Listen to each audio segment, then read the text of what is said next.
Hello बच्चों, चलिए प्रश्न को देखते हैं। प्रश्न है, निम्नलिखित स्थितियों में से किन स्थितियों में संबंध संख्याओं की सूची एपी अर्थात समांतर श्रेणी है और क्यों है। प्रश्न दिया गया है, खाते में प्रत्येक वर्ष का मिश्र धन जबकि 10,000 रुपए की राशि 8% वार्षिक की दर से चक्रवृद्धि ब्याज पर जमा की जाती है। प्रश्न में पूछा गया कि जो प्रत्येक वर्ष मिश्र धन आएगा, इससे 10,000 रुपए की राशि का चक्रवृद्धि ब्याज पर वह समांतर श्रेणी में है या नहीं है। अब इस प्रश्न को हल करने से पहले प्रश्न की जो मुख्य अवधारणा है उस पर विचार करते हैं।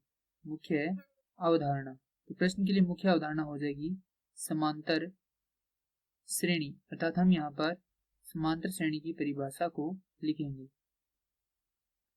समांतर श्रेणी वह अनुक्रम या श्रेणी जिसके दो क्रमागत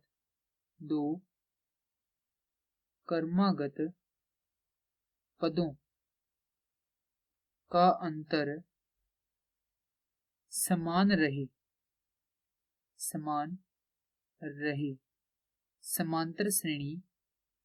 समांतर श्रेणी कहलाती है। अर्थात यहाँ पर जो प्रत्येक दो क्रमागत पद है उनका अंतर क्या रहेगा, समान रहेगा, जिसे हम सार्वंतर कहते हैं। अब इसी रूप की बात करते हैं तो यह इस रूप में होती है A1, 2, A3 और इसी प्रकार यह nवें पद तक जाती हुई हो जाती है An।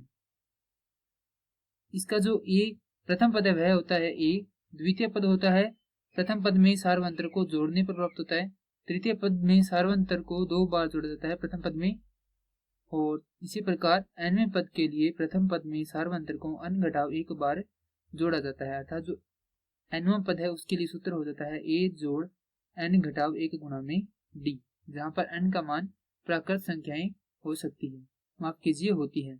अब प्रश्न में दिया गया है, खाते में प्रत्येक वर्ष का मिश्र धन जबकि राशि, यानी कि यहाँ पर हमारे पास मूलधन है, मूलधन बराबर 10,000 रुपए, दर दी गई है 8% वार्षिक और समय दिया गया है 1 वर्ष।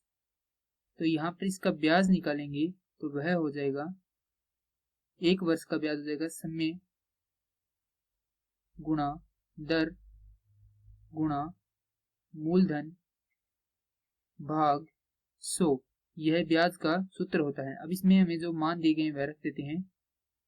समय हमारे पास 1 वर्ष है, दर 8% वार्षिक है, गुणा में मूलधन है हमारे पास 10,000 रुपए भाग 100। हल करेंगे तो यह हो जाएगा 800, अर्थात मिश्र धन हो जाएगा प्रथम वर्ष का मिश्र धन बराबर 10,800 रुपए। अब हम इसके द्वितीय वर्ष के लिए निकालेंगे तो यहाँ पर समय वही रहेगा, दर और मूलधन भी वही रहेगा। अब हमारे पास, माफ कीजिए, मूलधन इसमें बदल जाएगा, तो यहाँ पर मूलधन होगा 10,800, दर व समय समान रहेंगे तो यहाँ पर निकालेंगे ब्याज। तो इस बार ब्याज आएगा समय 1 वर्ष गुणा दर 8 गुणा मूलधन है 10,800 भाग 100। हल करेंगे तो यह आ जाएगा 864। अब मिश्र धन आ जाएगा तृतीय वर्ष के लिए, माफ कीजिए द्वितीय वर्ष के बाद, मिश्र धन 11,664।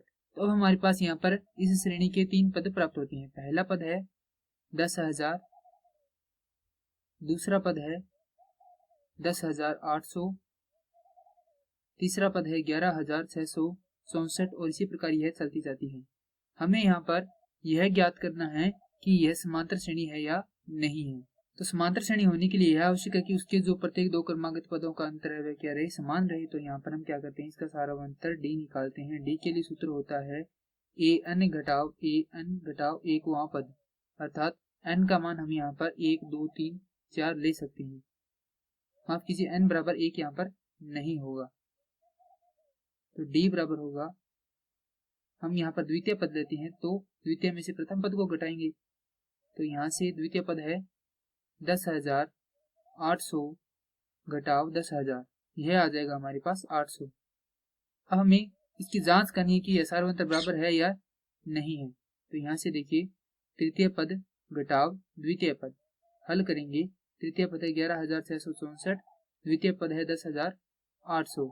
हल करने पर हमारे पास आता है 864, अतः यह बराबर नहीं है। इसका मतलब यह हो जाता है कि सार्व